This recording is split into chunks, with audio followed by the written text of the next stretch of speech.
Thank you for that lovely introduction, and thank you for having me as part of your speaker series, and to Leah and Noreen for inviting me to give this talk, as well as to Mary Lou, who's been fantastic with all the logistics of this talk.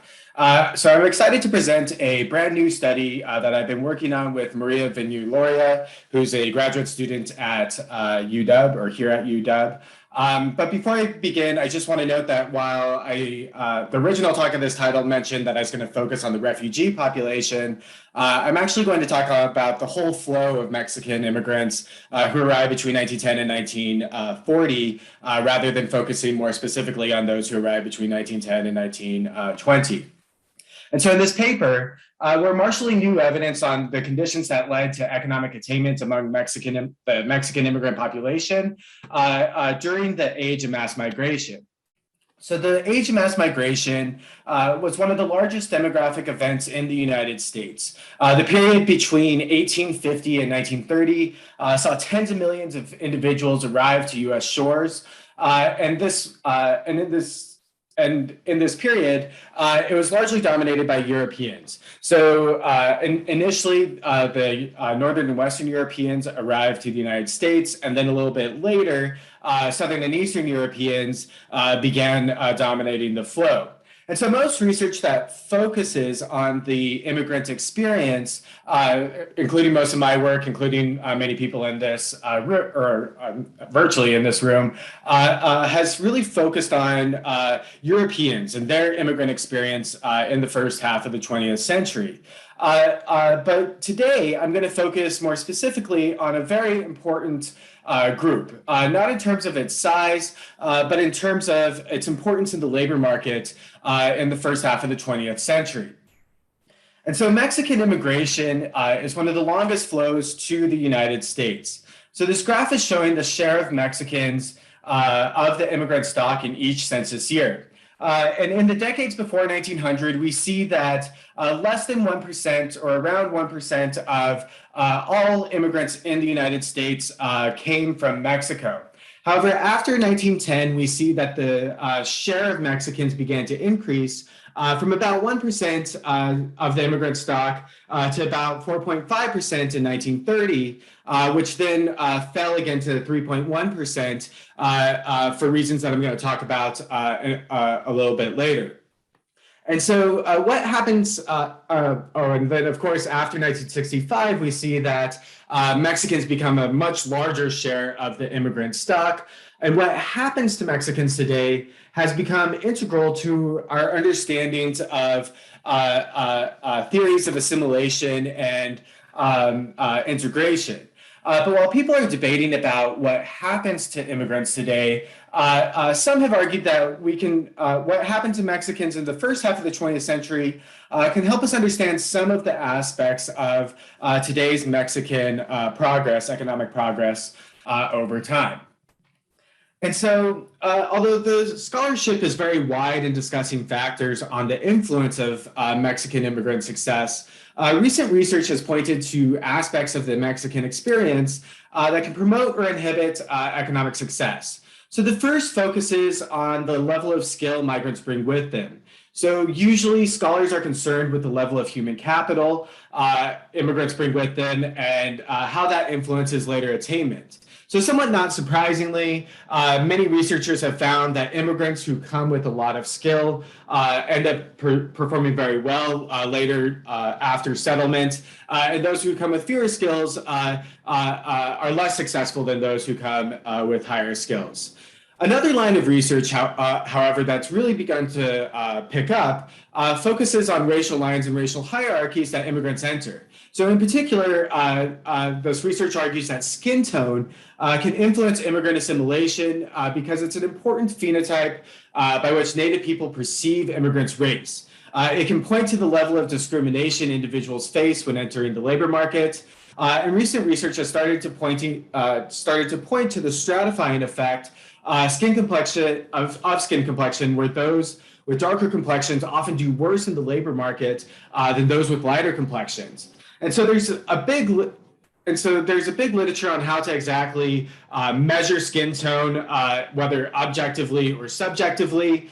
For today's talk, I'm going to focus on subjective measures of skin tone, largely because that's what we have data largely what we have data on. However, research often points to subjective measures as important because how people are treated may not correspond to exact measures of skin pigmentation, but rather skin with other racial cues that may be picking up on something about the individual.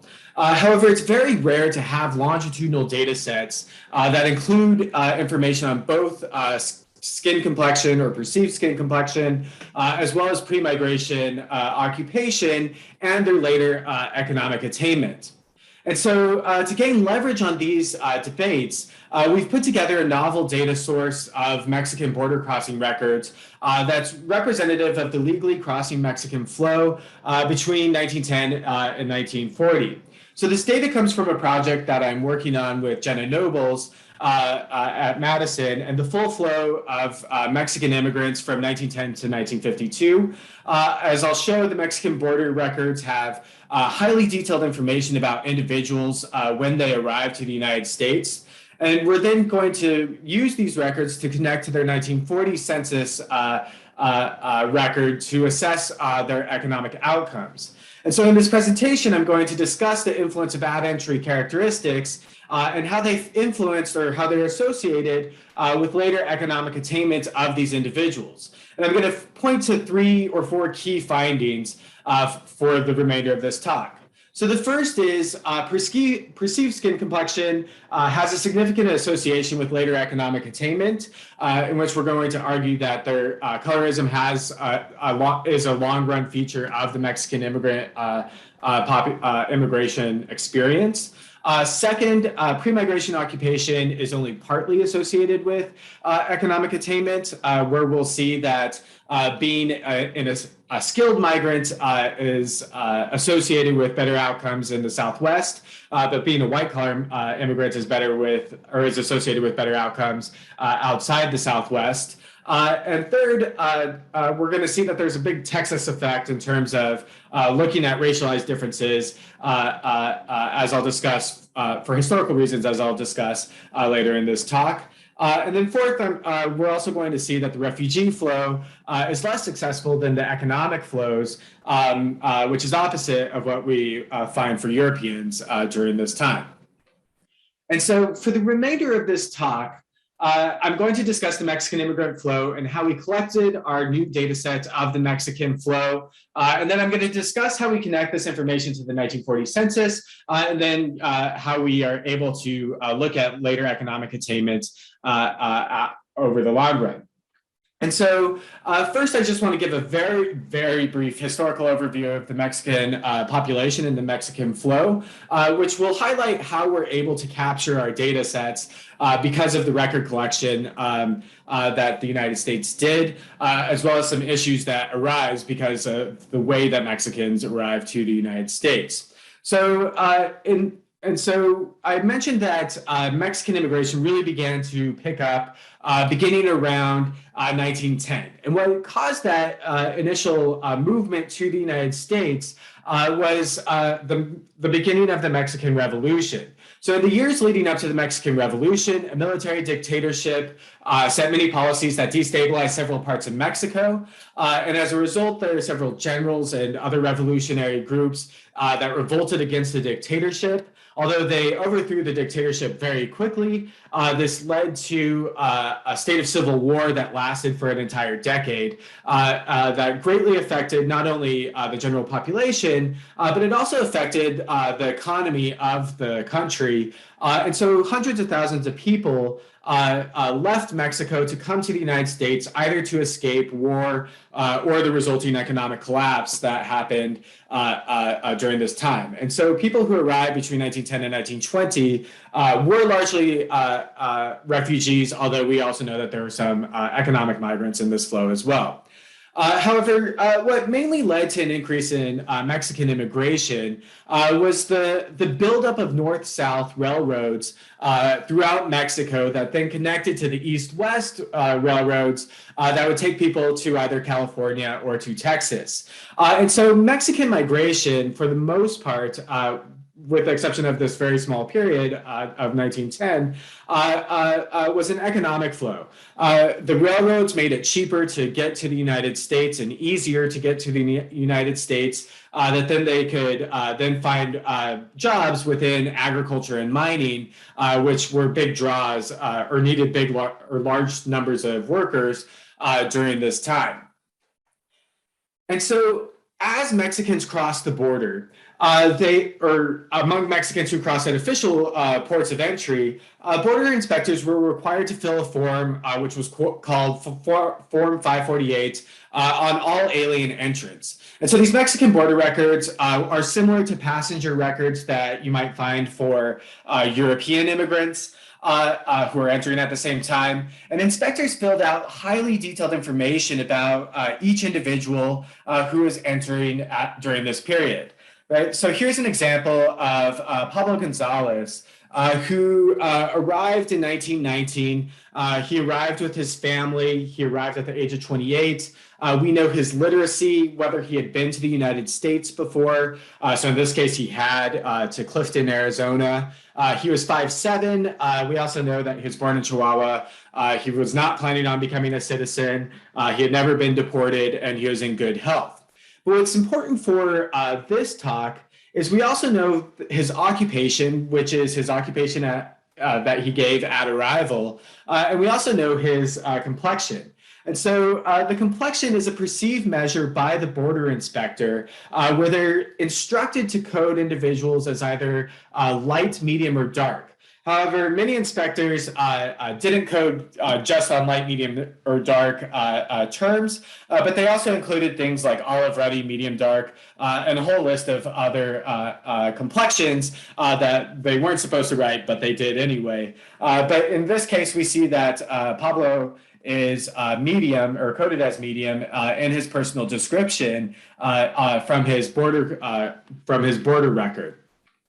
And so none of this data has been digitized. And so as a result, we had to create a digitized version of this so we could both use the full data sets as well as connect it to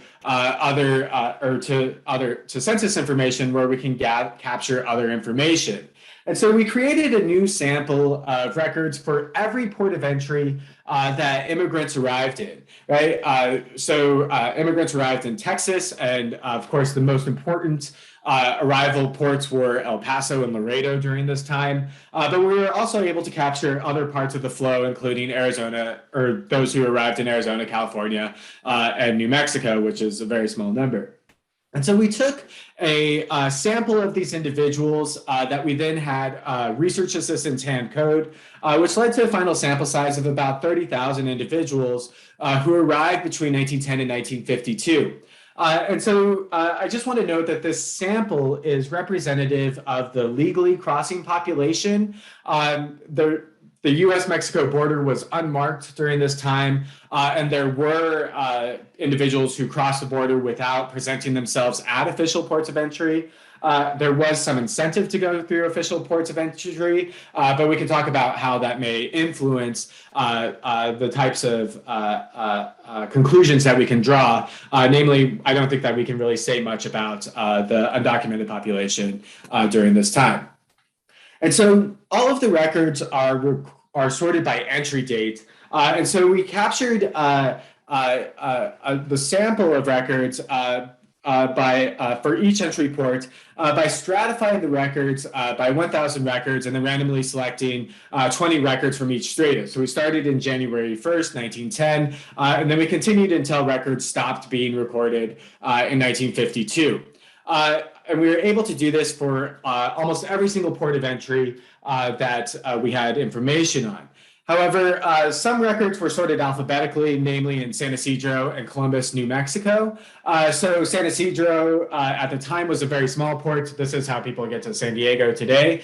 And Columbus, New Mexico is still a very small port. But we took a simple random sample of these places because they were sorted alphabetically. So we don't have the stratified sample of these two ports that you see here. But to compare our sample to official reports, we're presenting counts by year.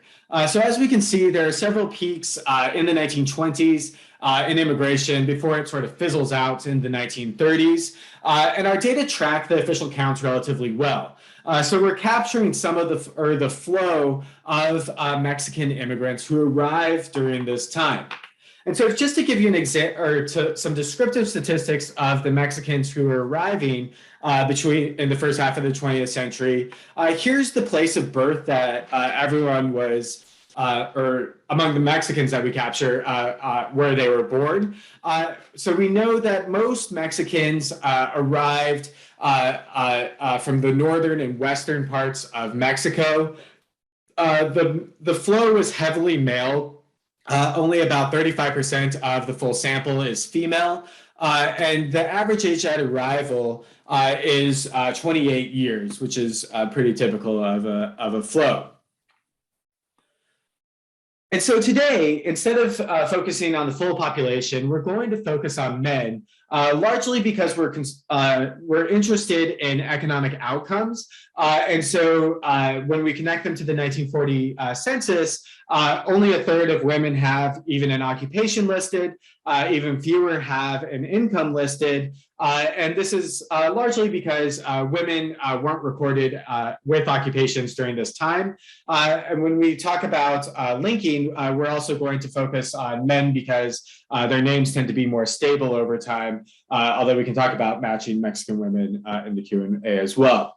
And so we're limiting our sample to only men who are between the ages of 14 or arrived between the ages of 14 and 55.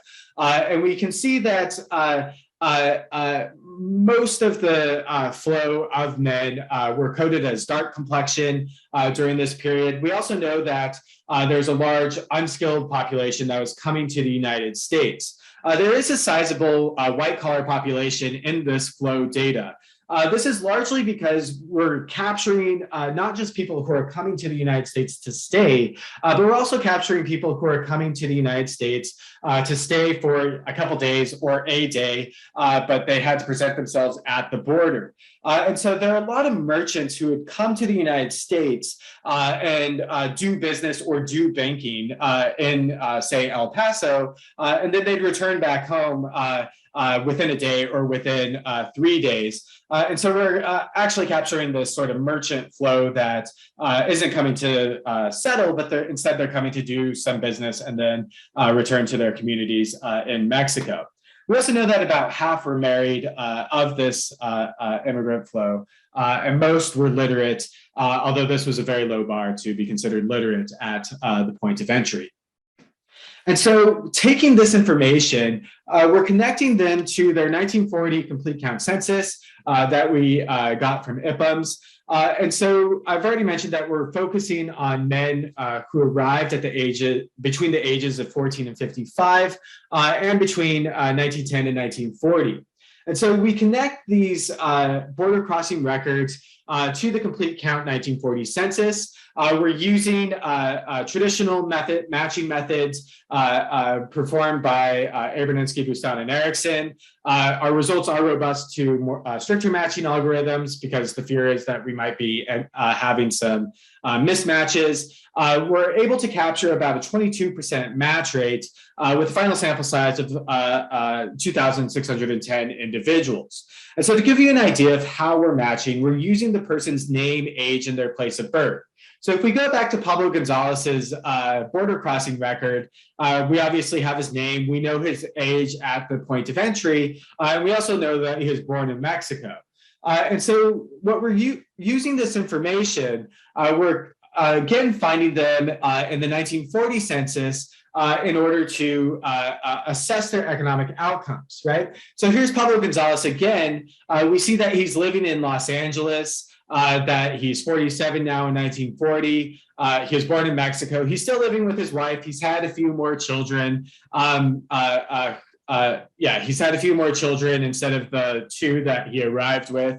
But we also know that he's a mechanic. So if we recall before, he was a mechanic at the point of entry. He became a mechanic in railroads. We also know that his income is about $1,200 or $1,100 in the 1940 census. And so using these algorithms, or as with all algorithms, the link samples are not representative of the full population. So the linking takes place by first and last names. So if you have a common name, you become harder to find. Since we're matching a photo to stock, it's also impossible to find those who return back to Mexico in this particular project. And here we're comparing the characteristics of non-linked observations from the border crossing data. So the biggest difference between our border sample and the match sample is that we're more likely to find unskilled workers. We're also more likely to, or less likely to find people who are light complexion. In part, this may be pointing to differential decisions to either settle in the United States or not. So Mexicans had the highest return rate of any group that was entering the United States during this time. And so this is obviously affecting our match rates over the long run, right? But we're all over the long run. So we do see that the match sample is not completely representative. But the 1940 census is the first census to include information on individual earnings. However, one problem with the 1940 income is that it excludes income from self-employment, which also includes farmers. And so Mexicans were going into agriculture. And so this could affect our results if we're just looking at actual income in the 1940 census. So in our sample, people with dark complexion are more likely to be self-employed or farmers in our sample. And so the problem with this is I'm about to show you that there are differences between people who are dark complexion and light complexion. And we could be accidentally omitting people who are slightly more successful if we use actual income as our outcome variable. And so instead, to get around this issue, we're following recent research that has created income scores to predict income for these individuals. So first, we construct proxies of individual income for each individual. And we use a statistical model to predict income using 3-digit occupation, age, and current state of residence for Mexican men who are between the ages of 14 and 65 in the 1940 census. And then we regress log income in 1940 on a number of fixed effects and a complete set of interaction terms. So this measure is similar to occupational income scores that you might get from IPUMs. The difference is that it's taking into consideration more information, namely age, place of birth, and current place of residence, that allows us to do some within occupation or analyze some within occupation differences as well. And so to deal with farmers, we compute income for farmers using a method developed by Collins and Wanamaker. Specifically, we compute farmer incomes by multiplying the income of farm laborers in 1940 with the ratio of earnings for farmers versus farm laborers in 1960, and then we apply that to the 1940 census. So as I'm going to show, though, our results when we use actual income show similar results as well, even though we're going to use this income score as our outcome variable to help get some more information from the self-employed and from farmers. And so first, we're going to turn to first, we're going to turn to the association between skin complexion, pre-migration occupation, and later economic outcomes.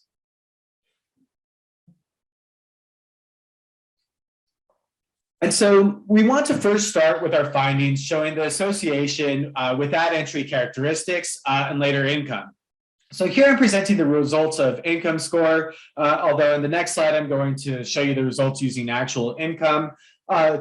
And the last three models so in the first model, we're just presenting some unadjusted coefficients, not including other information from the border records. In the next model, we're including other border characteristics, including whether or their age and age squared, age at arrival and age at arrival squared, their previous trips to the United States, whether they arrived alone or with others, their marital status at arrival, and their place of birth. And then we're going to, or in the next model, we include whether they lived in the Southwest or not and their urban status in 1940. And then in the final model, we're including the person's height. And so the reason why we want to include the person's height, and then we restrict this final model to only those who are arrived at over the age of 18, because height is still in process for those who arrived at the age of 14. But we include height so that we may be able to rule out differences in immigrant selectivity when assessing at-entry characteristics. So height is correlated with higher earnings, health, physical strength, and other features associated with socioeconomic attainment over time. The Mexican flow during this period we know was positively selected on height, and that is taller than the average Mexican population. And in addition, Mexicans worked in labor-intensive industries in which better physical strength and health would be particularly useful. And so to sort of control for some of the selection that we might see whenever we're concerned with issues of complexion, we're including height in this final model. And so we can see that across all of the models, though, people who are coded as light complexion by border inspectors are doing better than those who are coded as dark complexion by the border inspectors. Similarly, we also see that skilled migrants are doing better than unskilled migrants across all three models. Now, white-collar migrants aren't doing well. In fact, each coefficient is negative across the models. This is largely because there's only so far we could really expect Mexicans to transfer their skills during this time. So even though we're finding variation in terms of complexion and pre-migration occupation, the treatment of Mexicans during this time was incredibly poor. There's lots of discrimination across different places that sort of kept Mexicans from being able to really realize lots and lots of upper mobility. So during this time, Mexicans earned about 35% less than native whites during this period. And so we see this similar results whenever we look at actual income. Although we have fewer individuals, and actual income, as I mentioned, omits income from the self-employed. But we see that the point estimates are slightly larger for the complexion. However, it fails to achieve a standard statistical or 0.05 statistical limit, right? But one concern whenever we're looking at differences between complexion and skill is that people may settle in different places, and this may actually influence their outcomes. For instance, if people who are light complexion settle in cities or they settle outside of the Southwest, this may influence their outcomes that we may not be capturing from these particular models. And so one concern in particular is that when looking at the Mexican population, when determining whether settlement patterns drive any results, is Mexicans largely settled in the Southwest, but many also went to the Midwest and even to the Northeast. So, for instance, Fox and Blomrad, when analyzing the 1930 Mexican racial category, which is different from our complexion variable, but I can talk about the relationship in a second, or in the Q&A. But the 1930 Mexican racial category, they found that those who were coded as racially white in 1930 were more likely to live outside of the Southwest. And outside of the Southwest, the wage structure was much, much better. And so if people who are light complexion were more likely to settle outside the Southwest, this may be driving some of our results that has nothing to do with complexion, but rather has to do with place of settlement. However, when we separate the sample between those who settled in the Southwest and those who settled outside the Southwest, we see that complexion is significant in the Southwest, and it has no effect outside of the Southwest. We also see that skilled migration is significant within the Southwest. However, outside of the Southwest, it has little influence, right? It's better to be a white-collar migrant moving outside the Southwest than it is any other group, right? And so white-collar migration is actually the only significant correlate with economic outcomes outside the Southwest in our sample. But when we look to what's going on in the Southwest more specifically, we find that the results are greatest in Texas. So 78% of our sample lived in Texas or California, so 42% in Texas and 35% in California. This is similar to the total population that we see in the 1940 census, where 43% of the total population lived in Texas and 35% lived in California. And so we separated the sample looking at the effects in only Texas and only California.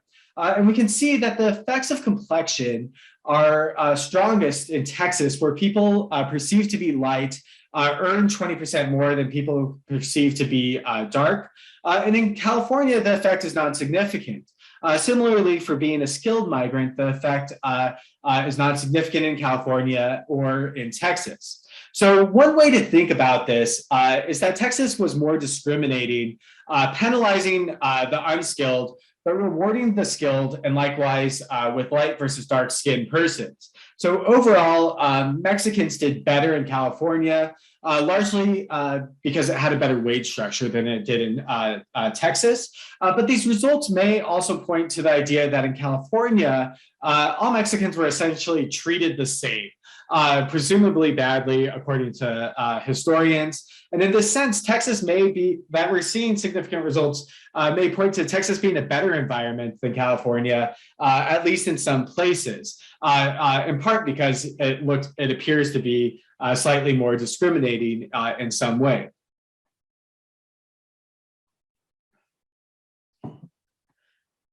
But we also want to look at the sectoral distribution of the population. So Mexicans arrived in the Southwest, and I mentioned that it was largely because of demand in the agricultural sector, as well as in mining sectors, as well as in the railroad or in building railroads. By far, most Mexicans worked in the agricultural sector, and we see that complexion mattered slightly more, complexion was associated with better outcomes relative to the dark complexion in the agricultural sector. We also see that skilled migration is also very important in the agricultural sector as well. But we don't see much influence in terms of non-agricultural sectors. So in part, this may be because in the agricultural sector, employers are somehow discriminating or differentiating individuals for certain types of jobs within the agricultural sector based off of complexion and skill level, pointing to some type of maybe a split labor market or some type of labor market structure that favored those who are light complexion versus those who were dark complexion in some way. And so we can see that what drives a lot of the complexion outcomes as well as the skilled outcomes is what's going on in Texas and what's going on in agricultural sectors that lead to these different outcomes within the total population. But one thing that affects our results is that many Mexican immigrants returned home. Especially in the 1930s. So if you recall from the beginning of the talk, I mentioned that there was a lot of, or there's a dip between 1930 and 1940s when many Mexican groups were repatriated, right? So many were deported, others self-deported. what we know about those who have been deported or left for Mexico, either voluntarily or involuntarily, was that they're often dark complected. One example is most repatriates were dark complected, and that only lighter skinned braceros remained in the United States for extended periods of time. The dark ones often had problems because of their skin coloring. We also know that those who returned home were often less successful. And so we think that if there was a world where there was no return migration among Mexican immigrants, our results would have been larger, largely because those who were returning were often of dark complexion and of modest means. And so we're working on a project where we're connecting these individuals to the 1930 Mexican census. We're doing this by hand instead of using different algorithms, so it's taking a little bit longer. But we should get more information about those who return to Mexico in future work, hopefully soon, right? And so we found that complexion has very long-lasting effects on economic attainment for Mexican immigrants. So this is consistent with other research that has looked at Mexican immigration in the first half of the 20th century, where they're pointing to the structure or features of US society that really limited Mexican progress, right? So other researchers have looked at the effects of lynchings and how that influenced later economic attainment. They also look at boundaries associated with or racial boundaries between Mexicans and non-Mexicans, as well as segregation within cities that deeply influenced the ability for Mexicans to achieve upward economic attainment in many ways, right? So even though we found variation, as I already mentioned, there really wasn't that far for Mexicans to go, largely because there's so much discrimination targeted towards Mexicans during this time. However, we also know that at certain times and certain places, people who had were light-skinned were more likely to be accepted as white in some instances. And so this could have influenced their economic attainment over the long run. We also know that skilled migrants were most successful. So being a white-collar migrant and coming from Mexico during this time seemed to not have a very significant impact in terms of later attainment. And this is because transferring those types of skills was likely very difficult for Mexican immigrants. And that's because they're likely blocked from white-collar jobs within the United States. In fact, if we were to look in the 1940 census, very, very, very few Mexicans actually were in white-collar occupations during this time. And so transferring that skill set that you have with white-collar migration was likely very limited in terms of what people could actually accomplish with those types of backgrounds, which is why we saw negative effects in our models. So this is slightly opposite of what we see with white-collar workers of Europeans. So Europeans, we do see that white-collar migration or white-collar migrants did do better than those who are unskilled or even skilled over the long run, right? And we also see that the refugee flow was slightly less successful.